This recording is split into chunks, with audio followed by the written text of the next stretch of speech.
जनाजे तो उठे हैं और वो जनाजे हैं उन अरमानों के जिनके बारे में सलमा आगा ने कहा था कि दिल के अरमा आंसुओं में बह गए, हम बड़ी दुनिया में तन्हा रह गए। लेकिन कहना ये चाहिए कि हम अडयाला जेल में तन्हा रह गए। यहिया अफरीदी जो हैं ये यंगेस्ट चीफ जस्टिस हैं जिनकी अभी मुद्दत मुलाजमत या मुद्दत जस्टिस जो है वो अभी 6 साल बाकी है। 3 साल तो 26वीं आईनी तरमीम ने दिए हैं, 3 साल मैं पेशीन गोई कर रहा हूँ कि जब ये 3 साल मुकम्मल होने लगेंगे तो इस इंसाफ पसंद जज को मज़ीद 3 साल के लिए ऑफ़र किया जाएगा जो कबूल की जाएगी। यहिया अफरीदी के आने के बाद क्या ये जो ऊपर वाले 2 हैं ये इस्तीफ़ा दे जाएंगे?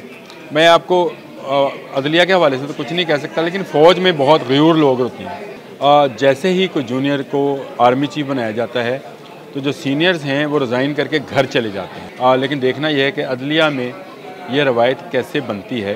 क्या अदलिया के जो सीनियर जजेज़ हैं वो घर चले जाते हैं? बिस्मिल्लाहिर्रहमानिर्रहीम। आमिर रज़ा खान बोलते कालम के साथ। और आज कहीं शादियाने हैं खुशी के और कहीं गम के जनाजे हैं।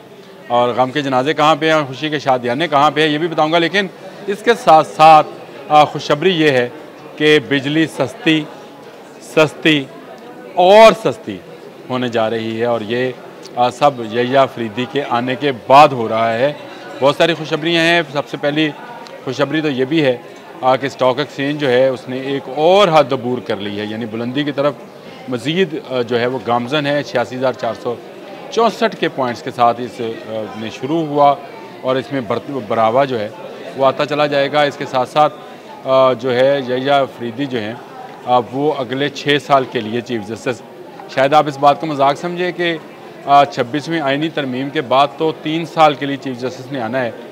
लेकिन ये आप बात समझ लें कि यहिया अफरीदी जो हैं ये यंगेस्ट चीफ जस्टिस हैं जिनकी अभी मुद्दत मुलाजमत या मुद्दत जस्टिस जो है वो अभी 6 साल बाकी है। 3 साल तो 26वीं आईनी तरमीम ने दिए हैं, 3 साल मैं पेशीन गोई कर रहा हूँ कि जब ये 3 साल मुकम्मल होने लगेंगे तो इस इंसाफ पसंद जज को मज़ीद 3 साल के लिए ऑफ़र किया जाएगा जो कबूल की जाएगी। पहले चीफ जस्टिस हैं जिनका तल्लुक़ कबायली इलाके से है, मेहनती हैं, बहुत पढ़े लिखे हैं। आपने इनके रिमार्क्स बहुत कम सुने होंगे। जिस तरह से वो हमारे कुछ जजेस का माजी में वो रहा है कि वो बरबर ज़्यादा करते थे, काम कम करते थे, उनके फ़ैसले नहीं बोलते थे, उनकी ज़ुबान बोलती थी। कोई डैम बनाने निकल गया, किसी ने गॉडफादर का नावल पढ़ लिया, उस तरह का चले गए। तो इस तरह के इफ्तिखार चौधरी जुलूस के शौकीन थे। लेकिन ये जो हैं ये खामोश तबा और इंसाफ पसंद जज के नाम पर के तौर पर जाने जाते हैं और इनका नाम जो है इसी लिए मोहतरम है। इनको सेलेक्ट कर लिया गया। यहिया अफरीदी आ गए। 3 साल आप कह लें, 6 साल मैं कह रहा हूँ, लेकिन जो भी है जनाजे तो उठे हैं और वह जनाजे हैं उन अरमानों के जिनके बारे में सलमा आगा ने कहा था कि दिल के अरमा आंसुओं में बह गए, हम बड़ी दुनिया में तन्हा रह गए। लेकिन कहना ये चाहिए कि हम अडयाला जेल में तन्हा रह गए क्योंकि जिन जजेस के लिए मेहनत की जा रही थी, जिन जजेस को जानबूझकर मुतनाज़ा बनाया जा रहा था और ये कहा जा रहा था कि जस्टिस मंसूर अली शाह आएँ, जस्टिस मुनीब अख्तर आएँ, जस्टिस यहिया अफरीदी ना आएँ। तो जैसे यहिया अफरीदी वो हकीकत है जिसे आप तस्लीम करें।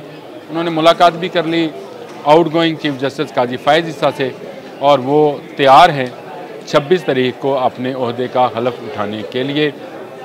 जस्टिस यहिया अफरीदी जो हैं वो इंसाफ पसंद जज, मैंने जैसे पहले कहा, तो पाकिस्तान तहरीक इंसाफ को कम से कम इस बात को तो वेलकम करना चाहिए कि एक अच्छे इंसाफ पसंद जज जो हैं वो अब चीफ जस्टिस बन गए हैं और उनके आने से बहुत सारे जो कानूनी पेचीदगियाँ, जो कानूनी मसाइल हैं जो उनको दरपेश थे, उनके ख्याल में उनको दरपेश थे, वो अब नहीं होंगे। इसके साथ साथ चीफ जस्टिस यहिया अफरीदी जो हैं उनके आते ही बिजली के हवाले से एक बड़ी अच्छी खबर आई। जो मैंने शुरू में कहा था कि बिजली सस्ती और सस्ती।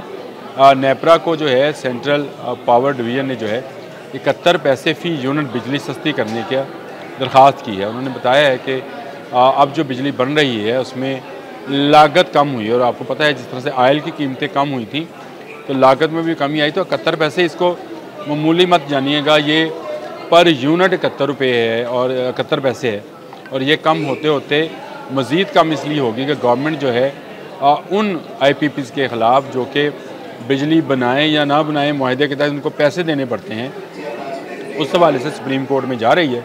और सुप्रीम कोर्ट में ये फ़ैसला यहिया अफरीदी पर आएगा तो वो हमेशा अवाम के जो तहफ़्फ़ुज़ है, अवाम के मफादात का तहफ़्फ़ुज़ जो है वो करते हैं। तो यहिया अफरीदी जो हैं इस पर ऐसा ही फ़ैसला करेंगे। गो कराची वालों के लिए तो अच्छी खबर नहीं है, क्योंकि उनके नेपरा ने जो बम गिराया है उसके तहत बिजली की कीमतों में इजाफा होगा। कि इलेक्ट्रिक को कहा गया कि मज़ीद खून जो है वो आप निचोड़ लें, जितना अवाम का निचोड़ सकते हैं। वहाँ पर टैरिफ जो है वो बढ़ा दिया गया है, वो तमाम टैरिफ जो बढ़ेगा उस पर अवाम को करोड़ों रुपए ज़ायद देने पड़ेंगे। लेकिन ये जो 71 पैसे हैं ये रिलीफ़ है बाकी पाकिस्तान के लिए, क्योंकि यूनिट में अगर कमी होगी तो लोगों को कुछ रिलीफ़ तो मिलेगा। लेकिन ये भी याद रखिए कि अगर IPP वाला मामला जो है ये इसी तरह उठा रहा, इसी तरह गवर्नमेंट जो है इस पर स्टैंड ले गई, तो 17 रुपये पर यूनिट, ये 71 को ज़रा उल्टा करें ना जी, 17 रुपये पर यूनिट जो है मज़ीद बिजली सस्ती हो सकती है या हो जाएगी। ये एक बड़ी चीज़ है, बड़ी खुशखबरी है उन लोगों के लिए जो कि बिजली की कीमतों से बहुत ज़्यादा तंग हैं। कि 17 रुपये अगर यूनिट कमी होती है तो मैं कराची वालों को भी यही मशवरा दूँगा कि वहाँ पे जितनी पॉलिटिकल पार्टी हैं, चाहे पीपल पार्टी है, MQM है, TLP है, बाकी जमातें हैं, इकट्ठी हों इस मामले पर। यह अवाम का इशू है, इसको लेकर वो सुप्रीम कोर्ट में चले जाएँ और सुप्रीम कोर्ट में जाकर ये दरख्वास्त करें कि वहाँ पर भी उन IPP से जांच करवाई जाए जिनसे के इलेक्ट्रिक इस बात पर बिजली लेता है कि बिजली सस्ती की जाए, बिजली जो है बनाएं या ना बनाएं आपको कैपेसिटी पेमेंट की जाएगी। ये कैपेसिटी पेमेंट जो है ये अवाम क्यों दे? मुआहदा के इलेक्ट्रिक ने किया बिजली बनाने या ना बनाने का, अवाम कसूरवार क्यों है? के इलेक्ट्रिक अपनी बिजली बेचती है, लेकिन ये कैपेसिटी के नाम पर जो पैसे वो इजाफी अदा करती है उसमें किकबैक्स लेती होगी, हमें नहीं पता।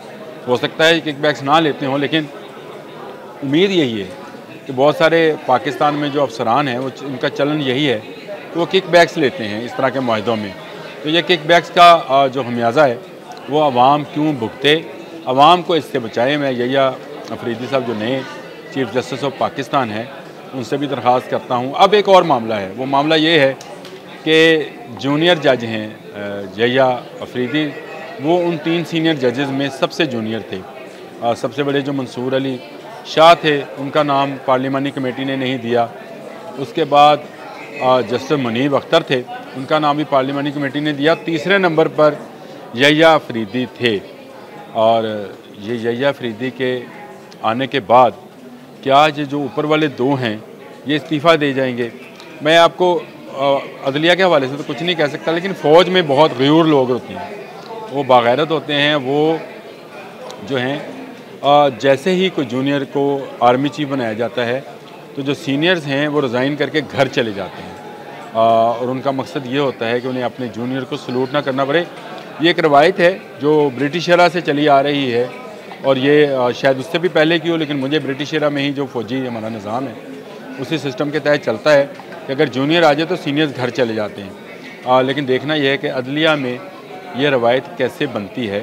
क्या अदलिया के जो सीनियर जजेज़ हैं वो घर चले जाते हैं? प्रेडिक्शन मेरी यही है कि 2-1 रोज़ लगेंगे, लेकिन शायद 2 इस्तीफ़े जो हैं वो आ जाएं। इससे पहले आपको पता है जैसे जाजुल हसन भी जा चुके हैं और वो एक साहब थे जिनको शायद को ट्रक के साथ कोई वाबस्ता किया जाता था, वो भी घर जा चुके हैं, मुज़ाहिर अली नकवी साहब, और ये भी जो है वो चले जाएंगे। तो मेरा ख़्याल है कि मामला जो है अगले 2-1 रोज़ में जब ये हलफ उठा लेंगे 26 तारीख को सदर पाकिस्तान से, चीफ जस्टिस ऑफ पाकिस्तान की हैसियत से जस्टिस काजी फ़ाइज़ ईसा चले जाएंगे और जस्टिस यहिया अफरीदी आ जाएंगे, तो वो जो पाकिस्तान के अदालती मामलात हैं वो चलना शुरू होंगे। उसके बाद आइनी अदालत बनेगी, बहुत सारे केसेस जो हैं वो आइनी अदालत में चले जाएंगे। सुप्रीम कोर्ट पर ज़रा बर्डन जो है वो कम होगा, लोगों को इंसाफ जल्दी मिलना शुरू हो जाएगा। यही 26वीं आइनी तरमीम थी जिसके ये तहत सारा काम हुआ। एक ख़बर हो कि पाकिस्तान तहरीक इंसाफ में इख्तलाफात खुलकर सामने आ गए हैं। जैसे यहिया अफरीदी के आने के बाद ये शुनीद है और ये कहा जा रहा है कि शहरयार अफरीदी ने रिज़ाइन कर दिया है। ये ख़बर अभी सोशल मीडिया पर है, इसकी जैसे ही कंफर्मेशन आएगी मैं उस पर भी एक वीलॉग ज़रूर करूँगा। और उन्होंने ये कहा है कि PTI की जो मौजूदा क़यादत है वो इमरान खान को बाहर लाने को तैयार नहीं है।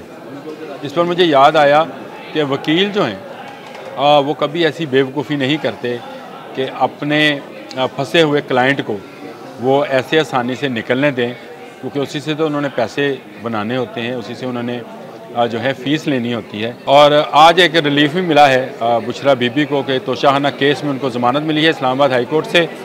ज़मानत जिस जज ने दी है वो उमर अयूब, जो उमर गौहर अयूब हैं, उनके कज़न हैं, जो इस वक्त पाकिस्तान तहरीक इंसाफ के सरबराह है, सरबराह भी कह लें उनको, उनको उसका तर्जमान भी कह लें, तो उमर गौहर अयूब के वो कज़न हैं जिन्होंने दी है। लेकिन ये इंसाफ पर मबनी होगा फ़ैसला, हम इस पर फ़ैसले पर कोई उंगली नहीं उठाएंगे। लेकिन आने वाले दिनों में मामलात और दिलचस्प होते चले जाएंगे और बात करने में मज़ा आएगा। आज के लिए इतना ही। अल्लाह हाफ़िज़।